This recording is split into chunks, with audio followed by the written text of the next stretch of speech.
Carla napasunod ni Jomar sa isang lugar at hindi ito tumanggi.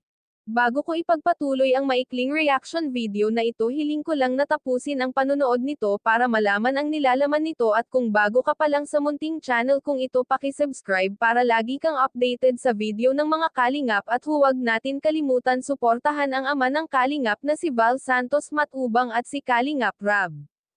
Isang mapagpalang araw sa inyong lahat mga kalingap. Kung matatandaan natin ang first month series ng Jom Carl, ay maraming surpresang natanggap si Carla kay Jomar, at pagkatapos ngang ibigay kay Carla ang mga regalo ay nag-date sila sa isang restaurant. First date ni Carla iyon na kasama si Jomar. First date nila ni Jomar ay naging makulit nga itong si Jomar kay Carla.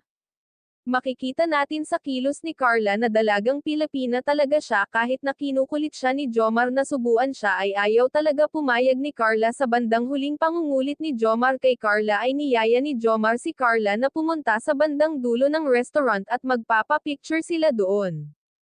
Maganda kasi ang view doon at may malaking puso. Sa wakas napapayag din ni Jomar si Carla at sumama ito sa kanya.